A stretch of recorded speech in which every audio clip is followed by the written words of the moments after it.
Live from WFSB, Connecticut's #1 local news. This is Channel 3 Eyewitness News this morning. Well, first at 6, we start things off with the weather. You are getting a live look right now at our iCams over Middletown and New London. There's the sun. Oh my goodness, look how beautiful that is this morning. Thank you so much for joining us. I'm Eva Zamaris. I know I want to take a look at this behind me. So pretty. Okay, we have all your top stories this morning, but first, let's head right on over to Melissa Cole for your check on the forecast. Good morning. It's really nice to see the sun this morning, especially. I have to look at this. This is gorgeous. It's a beautiful morning out there. It's nice and comfortable. The sun is shining.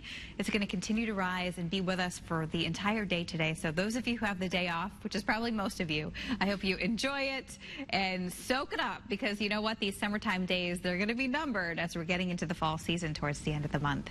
Right now, it's 57 degrees right now in Hartford. It's 55, I should say, in Torrington, 58 in Windsor Locks. Meanwhile, we've got 60 in Groton, 61 in Bridgeport, and about 55 right now in Danbury. A really nice morning out there. We have had some patchy reports of fog, so just be careful of that. In Meriden, reduced visibility a little bit down to about 1.5 miles. In Danbury, I can see the visibility is getting a little bit lower than the last half hour, so just be careful of some of that patchy fog as your travels take you out early this morning. All right, we've got a lot of sunshine on tap. All that rain, the remnants of Hurricane Harvey, believe it or not, has moved well off to our north. Still some lingering showers in Maine, but most of it has moved up into Canada. And right now we've got a nice break, but off to our north and west, right in the corner of your screen, you can see another line of showers and storms kind of firing. That's along a cold front. It's going to take a little while to get here. I don't expect it to arrive until tomorrow night, 7, 8, 9 o'clock. And as it moves in, it will bring with it the chance for showers and thunderstorms later tomorrow evening. And then it kind of stalls out on top of us for a couple of days. So guess what? We've got to keep the umbrella handy Wednesday and Thursday with a prolonged period of some rain. We could easily see a couple of inches out of this kind of stalled out system. Eventually we start to dry out later Friday into the upcoming weekend. All right, so Hurricane Irma, right now a Category 3 storm, heading over towards the Leeward Islands and eventually towards the Bahamas by the end of the week and strengthening. Where it goes after that is still something we're going to be watching. Landfall somewhere along the East Coast, perhaps Florida, perhaps the Carolinas. At this point, too early to tell, but it does look like that may happen next Monday. So we're going to certainly be watching it very, very closely. All right, highs today in the low 80s for Hartford, in Middletown, 82, 80 in Willimantic today, about 77 in New Haven. And tonight we'll drop down into the 60s, a little warmer overnight tonight, about 66 in Hartford, 68 in New Haven. So hopefully you have some outdoor plans today. If you don't have them, hopefully you can make some, because it's going to be beautiful. The humidity will definitely creep up for your Tuesday. So we're going to talk about a warmer, more sticky day for Tuesday, the possibility of severe thunderstorms, and the latest track on Hurricane Irma. It's all coming up in about 10 minutes. In the meantime, at 6:03, traffic pretty light, right, Eva? Pretty light right now. You're getting a live look right now. 84 westbound, you're Hartford. We're seeing a few more cars out there as the sun is coming up, but still no major issues or delays out there quite yet. Let's change our traffic cameras to New Haven. Look at that. No one on the roads right now. Quiet day, but as I've been saying all morning long, I'm sure that's really going to be changing as more people head back from the long holiday weekend. So no big issues out there out on the roads for you right now.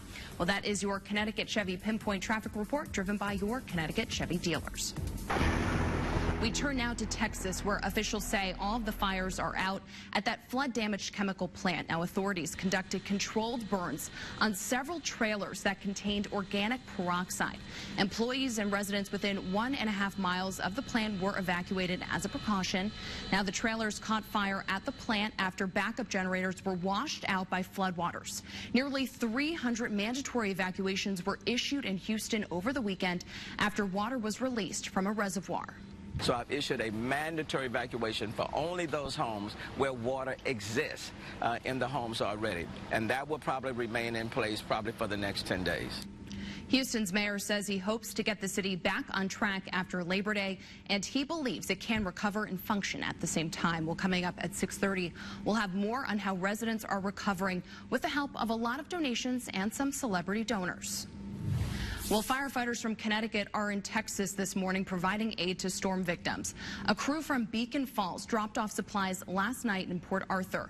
These are some pictures they posted last night on Facebook. They've been hand-delivering water, non-perishable food, diapers, and so much more the past couple of days. Organizers say the firefighters are wrapping up their mission and are taking some time to regroup. Then they will make the trek back home. Now, crews want to thank the public for their outpouring of support. Whatever is asked of them. And a Connecticut-based team is returning home today after spending a few days in Texas, providing emergency assistance and rescue training. The five-man team from the nonprofit Operation Endeavor left on Friday. The Waterbury-based crew told us they would be providing medical coverage and helping with water rescues. Organizers say they will likely return to Texas to help out once again. Now, we are following breaking news this morning from overseas, where South Korean leaders believe the North is poised to launch an intercontinental ballistic missile. As Channel 3's Hena Doba reports, South Korea is already taking steps to intimidate the communist country. South Korea's military says it carried out a live fire exercise this morning using fighter jets and long-range ballistic missiles in a drill simulating an attack on North Korea's nuclear test site. The ongoing exercises are in response to the North's claims to have detonated a hydrogen bomb underground Sunday. The United Nations is also set to respond with an emergency Security Council meeting today. Hours after the rogue regime's nuclear test, President Trump responded while leaving church Sunday. Mr. President, will you attack North Korea? Secretary of Defense James Mattis says while the U.S. is not looking to annihilate North Korea, the president did ask to be briefed on all military options. Any threat to the United States or our allies will be met with a massive military response. Senator Lindsey Graham, a member of the Senate Armed Services Committee, said before Sunday's detonation, if the situation in North Korea doesn't change course, the U.S.'s use of force is inevitable. I am 100% certain that if Kim Jong-un continues to develop missile technology that can hit America, if diplomacy fails to stop him, there will be an attack by the United States against his weapon systems. Less than a month ago, the UN imposed its stiffest sanctions so far on the reclusive nation. Hena Doba, CBS News. Now, this weekend's hydrogen bomb test is the North's 6th nuclear test since 2006. Well, now at 6, Meriden police are investigating a homicide. Authorities say a woman was found dead inside of a home on Britannia Street. Her name has not yet been released. Now, police responded to nearly half a dozen crime scenes on Friday, including a man who was hit by a car on I-691. And they're working to determine if any of these incidents were related. Well, Yale University is set to dedicate a residential college that's being renamed in honor of a pioneering mathematician. The university announced the change earlier this year to drop the name of John Calhoun, a 19th century Yale alumnus and former U.S. vice president who was a supporter of slavery. The ceremony for Grace Hopper College is set for tomorrow afternoon. Hopper earned degrees at Yale back in the 1930s and went on to invent a computer programming language. Well, happening today, several thousand runners will take over the Elm City for the annual New Haven Road Race, which is celebrating 40 years. How exciting. Channel 3 Eyewitness News reporter Sujatha Jan joins us live now from the New Haven Green, where the race is set to kick off in just a couple of hours. Good morning, Sujatha. Eva, good morning to you. We are just a couple of hours away from the start of this race, and things are picking up. Things are getting set up. And right now, I am joined by John. He is with the New Haven Road Race. John, thank you for your time. Good morning. Good morning. I cannot believe it's been a year and 40 years for this race. Tell us a little bit about today. Well, we're very excited for two reasons today. One, it is our 40th anniversary, which is quite an achievement. When you think back 40 years ago, the people who put this together, all volunteers. As the race grew, it was important for us to hire an executive director. I'm president of the board, but they're all volunteers, and we work all year on this. But the second reason we're so excited this morning is just we haven't had weather like this in several years. Last year we had a hurricane threat. 2 years before that, it was 90 degree and 90% humidity. So we're excited, and there's still plenty of opportunity. If you haven't registered for the race, we'll be here this morning registering new entrants from 6:30 till 8:30. The race goes off at 8:30. That is so good to hear. We've got a few seconds here. Show us the shirt for this year. I know you're pretty excited about that.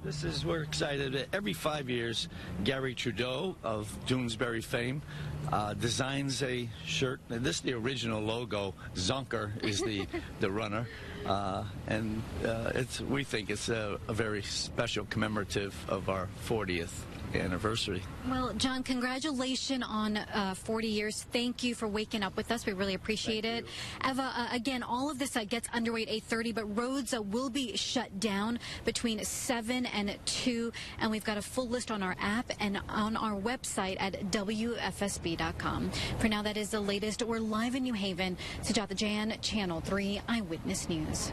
Sujatha, thank you. Breaking news from overseas, where Kensington Palace says a baby is on the way. I just got goosebumps. I'm so excited. Prince William and his wife, the Duchess of Cambridge, the former Kate Middleton, are expecting their third child. The Duchess is suffering from severe form of morning sickness and will not carry out her engagements today. William and Kate already have two very adorable children, if I must say, Prince George and Princess Charlotte. The palace released a statement saying the Queen and members of both families are delighted with the news.